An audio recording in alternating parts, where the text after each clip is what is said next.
अस्सलाम वालेकुम। मैंने आपको हमेशा बसों के रिव्यूज करवाए हैं। आज मैं आपको एक अनोखी बस का रिव्यू करवा रहा हूँ।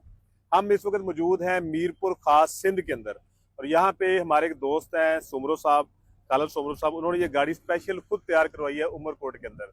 लेकिन ये गाड़ी बड़ी वीआईपी, बड़ी स्पेशल किस्म की बस है। आए मैं आपको इस गाड़ी का अंदर से रिव्यू करवाता हूँ। सबसे पहले इस गाड़ी का जो आगे वाला कैबिन है वो मैं आपको दिखा देता हूँ। ये हमारी ड्राइवर सीट है।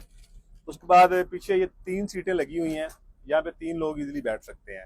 उसके बाद पीछे देख सकते हैं गाड़ी बंद है, लेकिन बंद नहीं है असल में। इसके पीछे एक बड़ा खूबसूरत एक केबिन बना हुआ है, वो आपको दिखाता हूँ बाहर से जाके।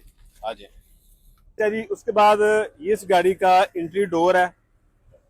आ जाए अंदर, आ जाए मेरे साथ। अंदर से मैं आपको गाड़ी दिखाता हूँ। सबसे पहले ये इस गाड़ी का, एक मिनट यार रोला पा रहे हैं, मेरा गेट बंद कर दें ताकि शोर ना आए। अच्छा जी, ये वाला इसका कैबिन है। ये देखिए इसकी सीटें, ये इसकी सीट खुल भी जाती है, बाहर निकल के इसमें से डाइनिंग टेबल बाहर आ जाता है, और यहाँ पे आप खाना भी खा सकते हैं, यहाँ पे बैठ सकते हैं। ये इस गाड़ी में उन्होंने एक स्पेशल एसी लगवाया हुआ है, वो चल रहा है इस वक्त। बड़ी ठंडी ठंडी हवा आ रही है। ये भी हल्का स्पीकर पड़ा हुआ है। उसके बाद ये देखें, यहाँ पे इसमें किचन बना हुआ है। यहाँ पे अपना खाना खुना बना सकते हैं, कुछ चीज़ गर्म कर सकते हैं। यहाँ पे सारी चीज़ें मौजूद हैं। लेकिन ये बोतलें वो वाली नहीं है जो आप समझ रहे हैं, ये आम बोतलें हैं, वैसे इसमें सॉस वगैरह होती है। उसके बाद फ्रिज गाड़ी के अंदर लगा हुआ है, बड़े वाला।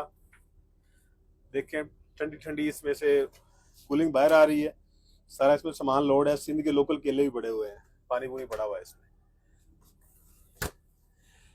इसके बाद एक इसमें सोने के लिए ये भी जगह बनी हुई है, यहाँ भी एक बंदा आराम से सो सकता है।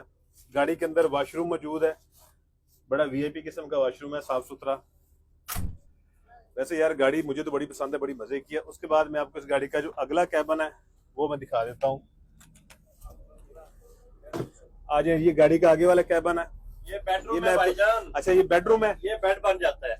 यहाँ पे एक एसी अलग से लगा हुआ है। हाँ जी। और ये सारे दोस्त यहाँ बैठे, एक दफा दिखा दें। यहाँ पे ये बेसिकली वैसे बता रहे हैं कि गाड़ी का ये बेडरूम है, और लेकिन फिलहाल इसको हमने सीटिंग बनाया हुआ है खोल के। ये बन जाता है बेड। और सोमरो साहब मौजूद है हमारे साथ, जिनकी ये गाड़ी है। इनके साथ बैठ के थोड़ा सा इनसे इंटरव्यू लेते हैं। सोमरो साहब, ये आपने गाड़ी कहाँ से तैयार करवाई है? जी हमने लोकल बनाई है उमरकोट में। अच्छा, ये उमरकोट जी। उमरकोट में ये जो डिजाइन आपने बनाया, ये आपको खुद का ये था? जी जी, ये मेरा खुद का आइडिया था। गुड हो गया। वैसे मैं चाह रहा था कि पहले कोई बाहर से इंपोर्ट करूं, लेकिन वो फिर हमारे यहाँ जो सैंक्शंस लगी हुई है इंपोर्ट पे, तो उस पे हम नहीं कर सकते थे। अच्छा। तो फिर मैंने ये किया कि मैंने कहा चलो ये हम यहीं पे मॉडिफिकेशन करते हैं। एक गाड़ी पुरानी यहाँ पे हीनो जो है ना, ऑक्शन वाली गाड़ी लेके, अच्छा। चेसिस लेके, फिर उसके ऊपर सारी मॉडिफिकेशन हमने लोकल यहाँ पे उमरकोट में की। अच्छा, यानी कि बता रहे हैं कि लोकल इसकी जो बॉडी खुद यहाँ पे तैयार की हुई सारा, जो इसका इंटीरियर एक्सटीरियर सारी बॉडी यहाँ पे सिंध में एक जगह है उमरकोट, वहाँ पे बनी हुई है। और अभी हम लोग वैसे अपनी गाड़ियों में आ रहे हैं, लेकिन हम यहाँ से हम लोग बस में बैठे हैं, और बस का यहाँ से हमारा तकरीबन 1 घंटे का सफर है। और हमारा वैसे बड़ा शौक था, खासकर मेरा, के क्योंकि हमारा काम है बसों वाला, तो मैंने कहा यार इस बस को वैसे ट्राई करना चाहिए। और हसन भाई, आप बताएं आपको बस किस तरह की लगी है? भाईजान इथों उठो ना, ते मैं इथों लम्मा पैना बेड बनाओ इस सोफे ਨੂੰ ਨਾ यार। तेरी ਜਦੋਂ ਨਾ ਉਹ ਨਾ ਭਾਈ यार बेड बनाना सी भाई ਇਹਨੂੰ। वैसे यार बड़ी मजेदार बस है वैसे, माशाल्लाह मजा आया बस से बैठ के। वैसे ਤੁਹਾਨੂੰ पता मेरा तो काम ही बसा है, बसा चलाना, लेकिन मैं आगे जाके बस चलावांगा भी, ਤੇ ਉਸ ਤੋਂ ਇਲਾਵਾ ਅਸੀਂ ਸਫ਼ਰ ਵੀ ਕਰਨ ਲੱਗੇ ਆ। ਫਿਲਹਾਲ ਮੈਨੂੰ ਬੱਸ ਬੜੀ ਪਸੰਦ ਆਈ ਹੈ, ਤੇ ਤੁਸੀਂ ਕਮੈਂਟ ਤੇ ਵੀ ਤੁਸੀਂ ਸਾਨੂੰ ਮਸ਼ਵਰਾ ਦੇਣਾ ਕਿ ਤੁਹਾਨੂੰ ਬੱਸ ਕਿਵੇਂ ਦੀ ਲੱਗੀ, ਕਿਉਂ ਗੁਜਰ ਸਾਹਿਬ? बिल्कुल है जी। हाँ जी भाई, मैं तो 2-3 दफा सफर कर बैठा इस बस में। अच्छा, लेकिन साडा भी पहला सफर ਇਹਦੇ ਵਿੱਚ ਨਾ। ਤੁਹਾਨੂੰ ਮਜ਼ਾ ਆਵੇਗਾ इंशाल्लाह।